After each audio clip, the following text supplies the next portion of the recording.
Bom dia, meus amigos, minhas amigas, uma boa tarde, uma boa noite.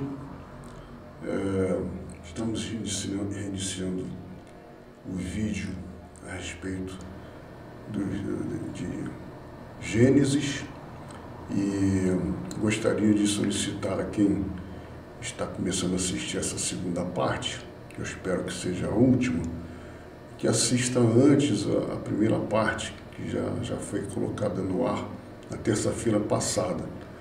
Então assistam antes preferencialmente, embora quem não assistir a primeira parte não terá nenhum prejuízo. Você pode assistir essa segunda também, sem assistir a primeira também. Não haverá nenhum prejuízo de entendimento, apenas uma continuação. Bem, eu quero fazer, antes de mostrar a vinheta, eu gostaria de fazer dar uma explicação para todos que ouvem os meus vídeos e que possam fazer algum comentário também com conhecidos. A minha intenção não é, nunca foi, nunca será, a proibição de religião. Eu não tenho como objetivo que se faça algum dia uma proibição a respeito de religião, que se proíbam templos, que se proíbam acreditar, divulgar, falar sobre Deus e sobre religião, enfim, sobre assuntos correlatos também. Mas, não, a minha intenção é exatamente fazer com que as pessoas possam pensar, independentemente de acreditar ou não em Deus, deuses, em Bíblia ou outro livro sagrado qualquer. A minha intenção é que as pessoas possam e tenham a possibilidade de refletir, de pensar, de se fazer um livre pensador e não ser ameaçado, pressionado nas igrejas, nas famílias, a terem que pensar do jeito que a direção da igreja manda, do jeito que a direção da igreja pressiona a ovelha a pensar. Nós temos nos cultos, por exemplo, nos cultos ninguém pode expressar opinião. Quando alguém está fazendo uma pregação, a pessoa que está assistindo, ela não pode levantar o dedo, fazer tentar, né, ou pedir para fazer uma consideração que acha que é importante, ou que discorda, ou que reafirma. Não pode, ela simplesmente tem que ouvir aquilo, engolir, e as coisas ficam assim mesmo. Então é uma lavagem cerebral, como eu vejo. É disso que eu discordo. Quer dizer, isso é um dos pontos que eu discordo. Mas sou totalmente a favor da liberdade de expressão, seja em que campo for, religioso ou não, mas, então, quero deixar bem claro, não sou contra religião, não quero destruir religião nenhuma, não gostaria que fosse proibida religião, gostaria apenas que fosse dada a chance das pessoas pensarem livremente, sem serem coagidas. Essa é a minha intenção. Agradeço a todos e vamos para a vinheta e logo depois a segunda parte do vídeo a respeito de Gênesis. Obrigado.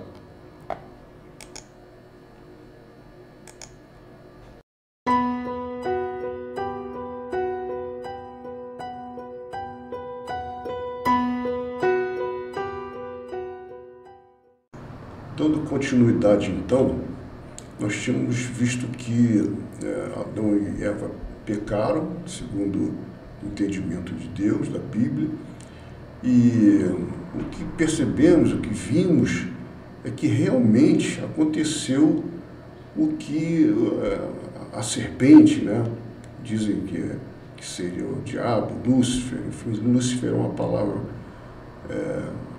que não aparece na Bíblia também, seria um anjo de luz, né? Lúcia é luz, mas enfim, não aparece. Mas a Bíblia diz que o próprio Deus teria dito que o homem se tornou como um de nós, conhecedor do bem e do mal.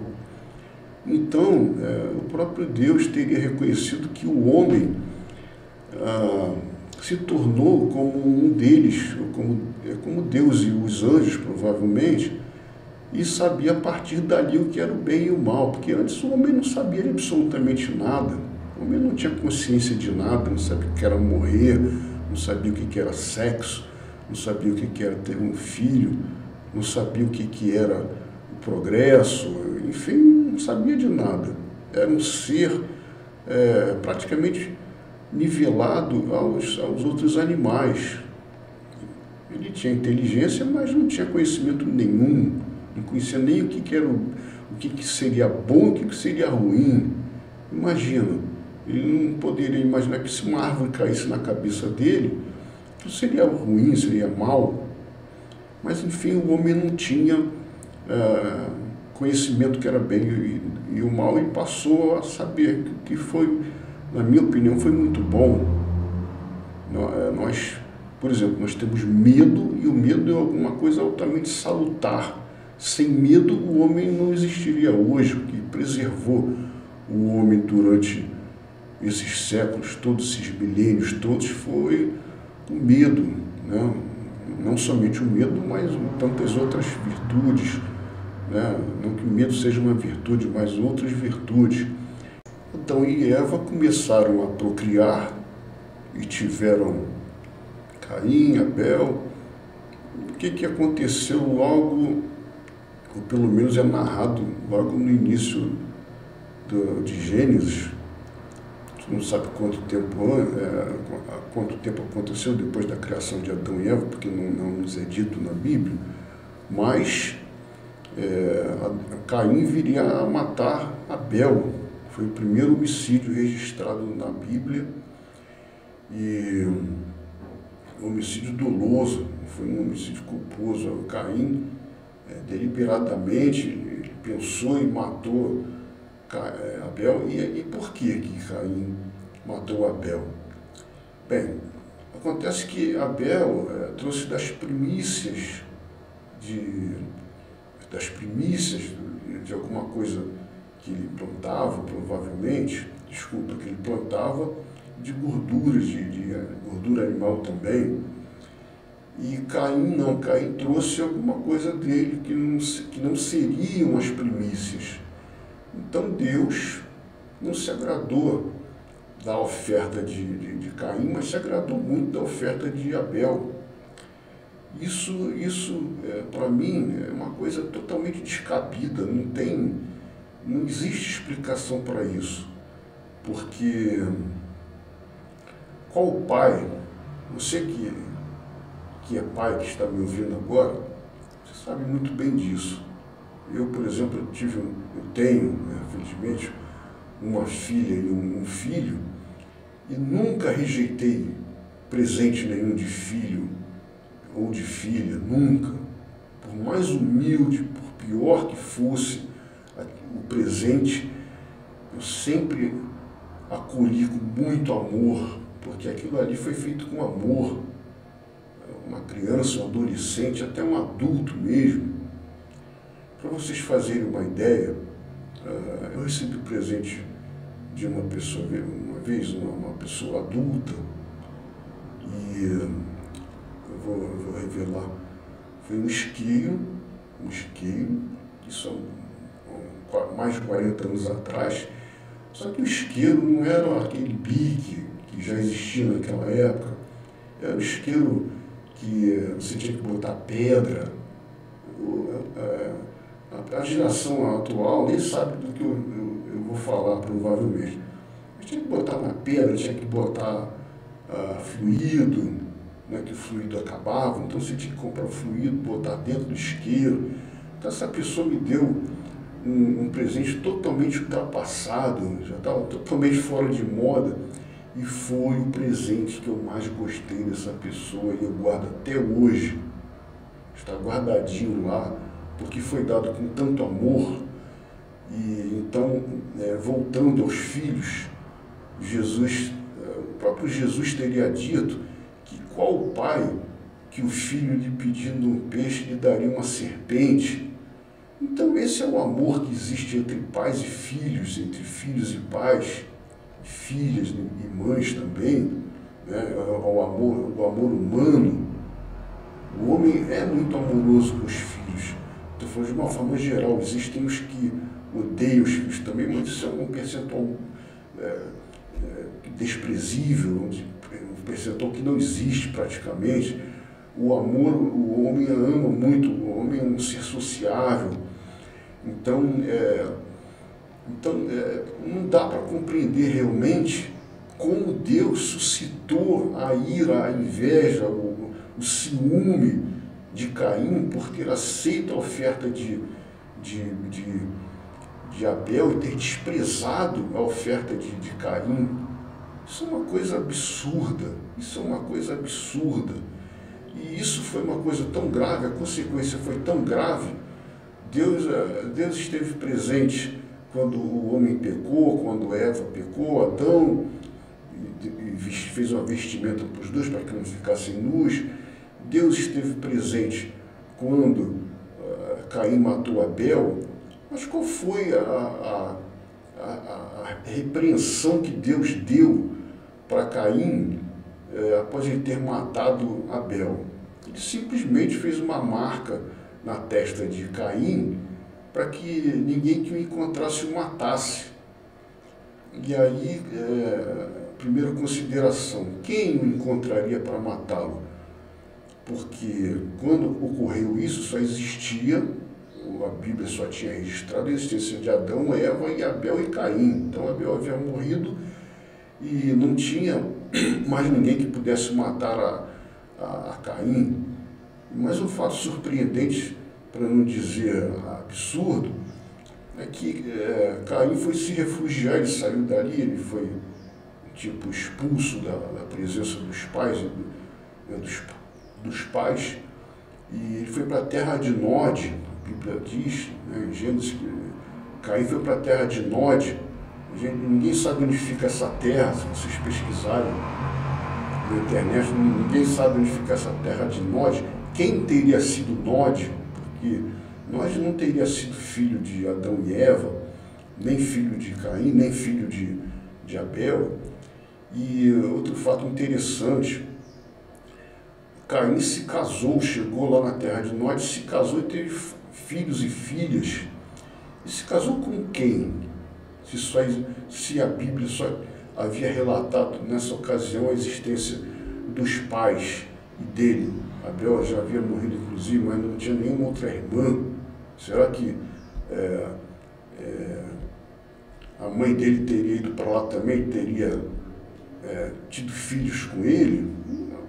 Provavelmente não. Provavelmente isso é uma mitologia mesmo.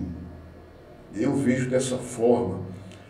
Um outro fato que nos chama muito a atenção é que um dos filhos, homem de Caim, se casou com duas mulheres, duas companheiras. E Deus o que falou? Nada, não falou nada. A Bíblia não diz que ele aceitou ou não aceitou, simplesmente a Bíblia só registra que ele se casou com duas mulheres, mas Deus que esteve presente em outras passagens, como o pecado original, como a morte de Abel, não estava presente, ou se estava, não se pronunciou. Então, quem cala consente, o que nós aprendemos é como o homem entende as coisas. Então Deus se calou e consentiu que aquilo começasse a acontecer. Então é uma situação assim, pelo menos interessante, do ponto de vista de levar em consideração para se pensar, porque que Deus em tantos momentos ele está presente, em outros ele não está. E o que nós percebemos é que depois da época bíblica, Deus nunca mais se pronunciou até os dias de hoje, e é exatamente isso que a gente vê que está acontecendo. Eu quero abrir aqui um pequeno parênteses que eu acho importante, interessante. um escritor chamado José Saramago, um escritor português que ganhou o Prêmio Nobel de Literatura, não sei exatamente em que ano, mas um ateu muito inteligente, se não me engano, chegou a escrever um livro a respeito desse tema, e eu vi alguns vídeos dele em que ele falava que nunca conseguiu entender o porquê de Deus ter tido aquela reação diante do assassinato de Abel, né? E então realmente é um espanto para a maioria das pessoas o fato de Deus não ter feito nada. E se vocês forem pesquisar no YouTube, vão verificar que não somente José Saramago, mas esse tema é amplamente debatido, porque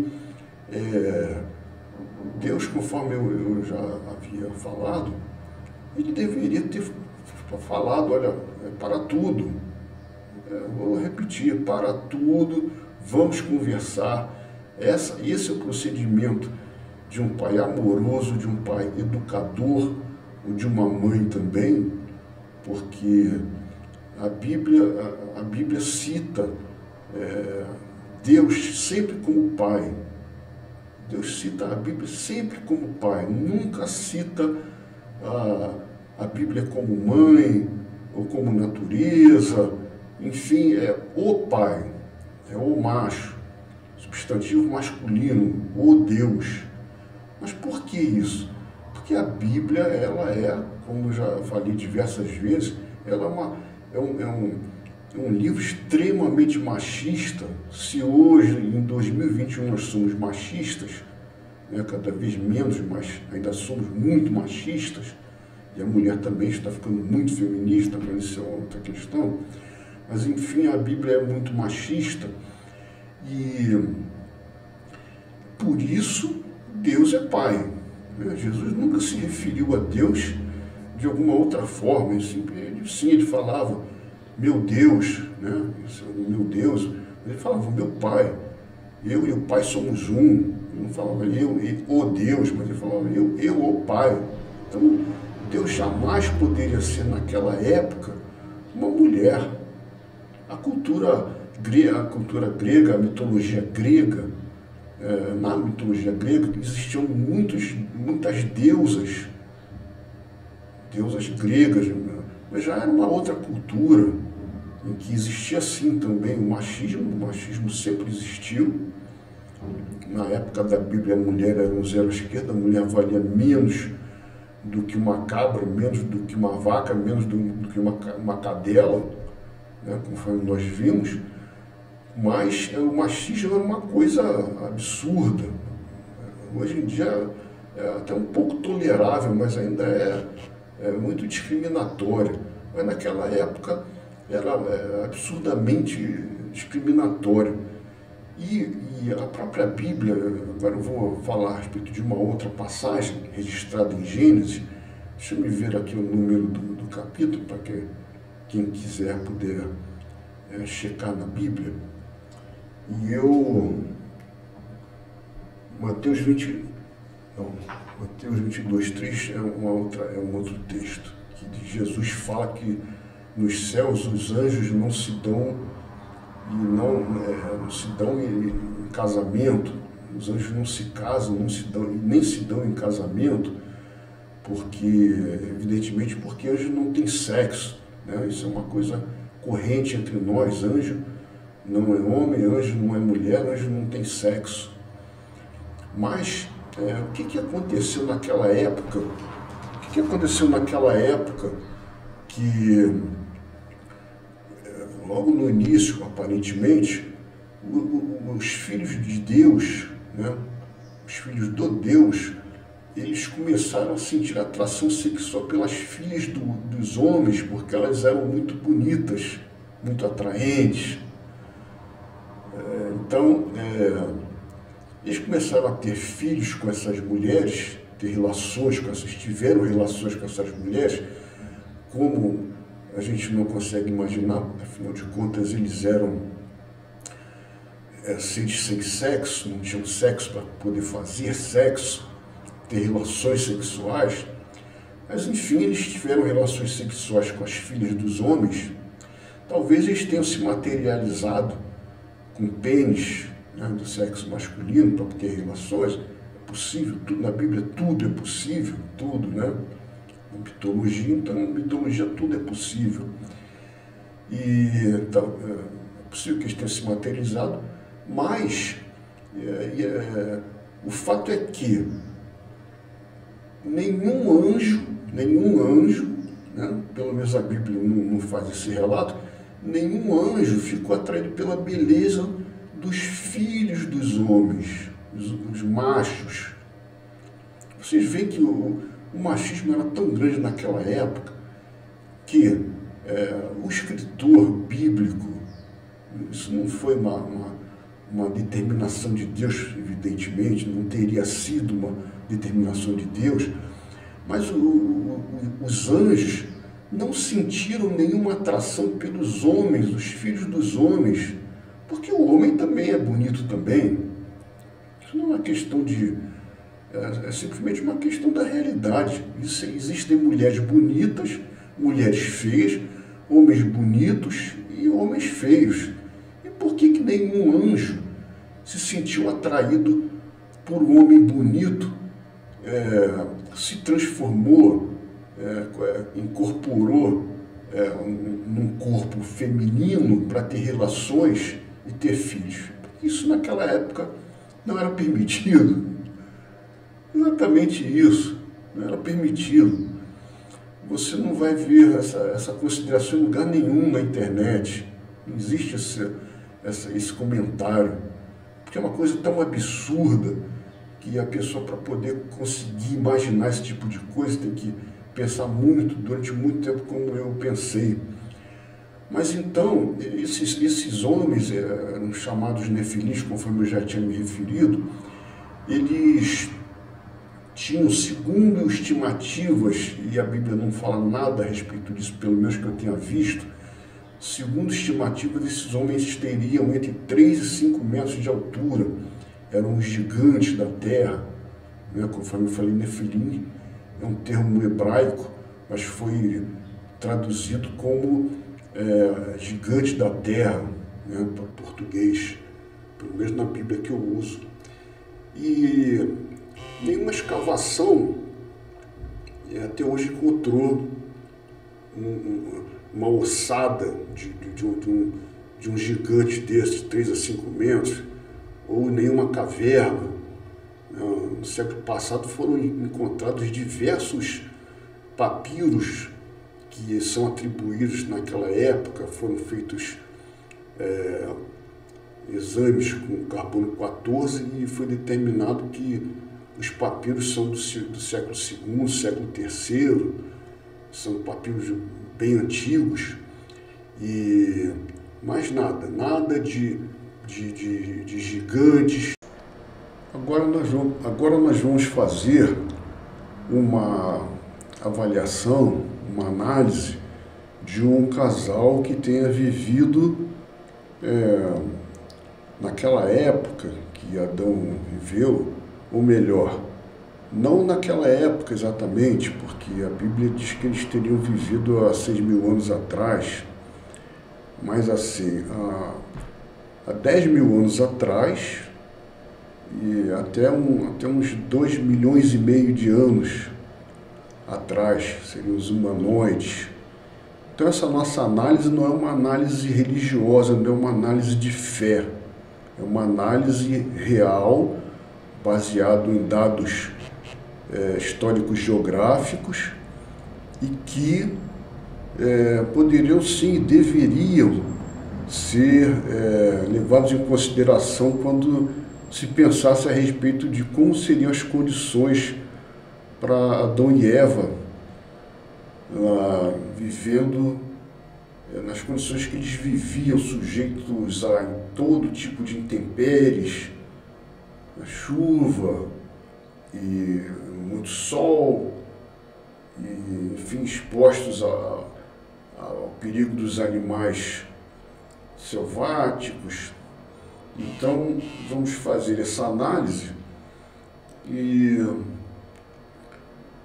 conforme eu vou citar depois, existe um programa chamado Largados e Pelados que mostra basicamente como é que é isso, né? Você viver pelado, né? E precisando comer todos os dias, buscando comida, estocando quando fosse estação de chuva, porque na estação de chuva fica muito difícil você pegar alimentos, lenha, se é que eles faziam fogo. Eu não sei se eles já sabiam fazer fogo, porque é uma coisa bastante primitiva. O homem sempre necessitou do fogo. O fogo foi uma descoberta espetacular do homem. Os outros animais não fazem fogo, mas era alguma coisa essencial para eles poderem sobreviver ao frio, frio intenso, né? Passar o inverno inteiro com 5 graus, quase 0 graus, 0 grau. Mas, enfim, nós vamos fazer essa abordagem mais à frente. Então, não é conforme... Eu estava dizendo que eles viviam em situação precária e muita gente conhece o programa Largados e Pelados, onde mostra um casal, né? Tem a tribo também, que são várias pessoas, mas tem um casal que passa 21 dias numa floresta, num deserto, na neve, enfim, condições péssimas de segurança, de sobrevivência, mas são pessoas geralmente treinadas e passam um perrengue, né, como nós falamos no Rio, passam um perrengue para poder sobreviver nessa situação. Então, a Mesopotâmia, naquela ocasião, uma variação de temperatura anual de 5 graus, extremamente frio, até 45 graus, extremamente quente, com 2 pessoas totalmente peladas e sem treinamento, sem conhecimento nenhum. A gente não sabe quanto tempo Adão e Eva viveram pelados, sem saber o que era o bem e o mal. Nós não sabemos porque a Bíblia não faz referência. Nós estamos fazendo uma análise histórica. Então, imaginem como é que Adão e Eva faziam para tomar banho no inverno, né, por exemplo, já que eles não dispunham de água quente. Eles não dispunham de água quente, eles dispunham de água super gelada no inverno.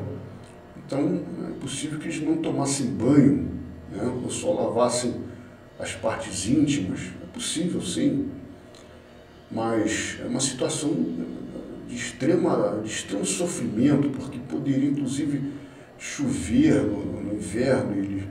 Bem que eles estariam em cavernas, se abrigariam, mas é uma situação muito difícil. A gente vê isso nesse programa citado. E no verão, da mesma forma. Isso é muito difícil, sem ventilador, sem ar-condicionado. Será que eles fariam um abanador? Mas eles não sabiam nem o que era o bem, o que era o mal.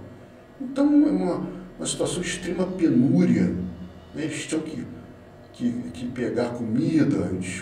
Outra coisa, eles não tinham talheres, eles comiam com a mão, pegava a cenoura com a mão e segurava e puxava o alface, a bertalha, comiam tudo com as mãos, né? E será que lavavam as mãos antes de comer? Eles não tinham creme dental, fazer o asseio bucal, não tinham nada, né? Não vou nem falar em enxaguante bucal, não vou falar em fio dental, vou falar somente em creme dental ou uma escova de dente. Não tinham nada, absolutamente nada. Condições precaríssimas de higiene, pelados, e sentavam no chão, como evidentemente deveriam fazer, deitavam, dormiam no chão, e as partes íntimas são provavelmente as mais afetadas, né? A mulher geralmente tem muita infecção urinária por causa da exposição do órgão sexual, que é muito mais exposto do que o do homem. Eu vou colocar aqui embaixo, na descrição do vídeo, o link onde quem quiser ver as condições climáticas daquela época, 6 mil anos atrás, hoje também, porque Não existe grandes variações, não é possível que em 6.000 anos as variações de clima tenham sido tão diferentes. Não é possível. Mas, enfim, quem quiser ver, é só ir na descrição do vídeo e clicar no link e vai conseguir visualizar as condições climáticas do local. Ou se não conseguir clicando, você pode copiar o link e colar no Google e você consegue. Então essas são as considerações finais que eu queria fazer para Gênesis. Aliás, desculpa, eu tenho mais uma para fazer. Porque, aliás, vou entrar agora nas contradições, são poucas contradições, é coisa rápida, mas a Bíblia diz que Deus, no início, chamava, o nome de Jacó era Jacó, e Deus chamava Jacó de Jacó, que era o nome dele. Porém, Deus, em Gênesis 32, 28,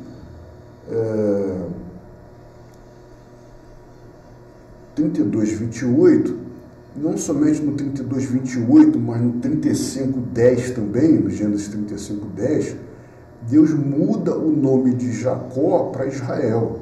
Então, em duas passagens bastante distintas, Deus muda o nome de Jacó para Israel. Então, Deus falou, a partir de hoje você não vai mais se chamar Jacó, seu nome é Israel. Tanto é que o nome da nação Israel veio de Jacó, que virou Israel. Porém, mais adiante, em Gênesis, versículo 2 do capítulo 46, Deus aparentemente, vejam, aparentemente esquece e chama Jacó, Jacó. Bem, a Bíblia é cheia de contradições. Vou citar mais duas aqui de Gênesis, mas tem inúmeras. Eu já vi uma avaliação de que a Bíblia tem em torno de 57.000 contradições. Não sei se isso é verdade, mas até acredito que seja, porque tem muitas contradições. Eu sou testemunha de tantas contradições. Eu espero um dia fazer um vídeo só da Arca de Noé, que tem uma série de contradições. E então é essa contradição. Deus, uma das contradições, Deus muda o nome de Jacó em duas ocasiões, em dois capítulos diferentes, bem distantes um do outro, e bem mais tarde, Deus aparentemente se esquece. Eu particularmente acho que o escritor que não foi inspirado por Deus, simplesmente escreveu da cabeça dele, cometeu uma série de erros, relatando aquela mitologia. Então Deus chamou Jacó, Jacó, e é o que nós estamos sabendo, né? Bom, em Gênesis 28, 12, Gênesis 28, 12 fala a respeito de uma escada na qual os anjos subiriam para o céu e desceriam para a terra. Seria o acesso de ida e volta dos anjos do céu para a terra. Acontece que a Bíblia mesma diz, e eu não sei qual versículo, mas vocês podem constatar, é só entrar no Google e colocar anjos de 6 asas. Por quê? Porque a Bíblia diz, em algumas passagens, que os anjos têm 4 asas e tem anjos com 6 asas. Por quê? Porque o anjo quer dizer mensageiro. E o anjo, como mensageiro, ele voava muito rápido para poder levar mensagem rapidamente. Naquela época não existia internet, não existia nem muito menos fax, nem fax existia, alguém sabe, muita gente não sabe o que é fax, não existia telefone, nada disso. Mas existiam os anjos que tinham asas para poder voar, mas existiam escadas também para os anjos que talvez tivessem algum problema nas asas, algum problema físico, ou que tivesse sido mutilado por algum acidente, pudessem utilizar essas escadas. É uma visão, mas a As nossas visões são baseadas em fatos verídicos. A gente não tem visões de coisas que não existem. Eu, pelo menos, eu nunca tive visão nenhuma, nunca escutei voz nenhuma. Isso é tudo coisa da cabeça das pessoas, tudo vem das nossas cabeças. Mas em Gênesis 6, em 6, 19 e 20, nós temos uma outra contradição, que se contradiz com Gênesis 7, 2 e 3. Porque esse primeiro texto que eu citei, Deus pede a Noé para separar um casal de cada animal, um casal dos animais puros e um casal dos animais impuros, para que ele pusesse dentro da arca, para poder, depois que as águas baixassem, para que pudessem reproduzir, né, para que não morressem todos. Enfim, Deus, na sua eterna sabedoria, matou todos os animais, mas preservou outros tantos para que continuassem na mesma vida que continuavam antes. Não dá para entender, mas, enfim, no segundo versículo que eu citei, que é Gênesis 7, capítulo 27, versículo 2 e 3, já temos uma outra versão. Não são 2 pares de cada animal, mas sim 7 pares dos animais puros e 2 pares dos animais impuros. Então, essa é mais uma contradição que aparece na Bíblia, mas são inúmeras contradições. Conforme eu falei, eu espero, talvez um dia, não sei, fazer um vídeo só sobre a Arca de Noé e tentar explicar como não caberiam aqueles animais todos dentro da arca. Mas isso é alvo de um outro vídeo. Bom,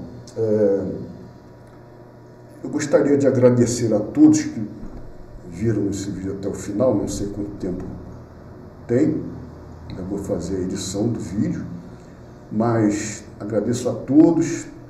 Novamente eu peço que quem tiver interesse que se inscreva no canal, deixe o seu like, é muito importante para o canal. Eu novamente faço essa solicitação toda especial para que se inscreva, compartilhe o vídeo para quem você acha que vai gostar ou que não vai gostar nada também, não tem importância. E você dê o seu like ou o seu dislike. Se você gostou, dê o like. Se você não gostou, e gostaria de convidá-los para o próximo vídeo, que será a respeito da igreja. A igreja tem virado um comércio. As igrejas hoje são um comércio. A igreja hoje não é mais sinônimo de adoração, de religião, mas virou um comércio. Extremamente vergonhoso, absurdo, mas é a realidade. E se você se inscrever, você vai receber a notificação desse vídeo. Então, isso facilita para você também, então, e me ajuda bastante também. Então, novamente, eu agradeço a todos pela atenção e até lá, então. Muito obrigado. Uma boa tarde para todos.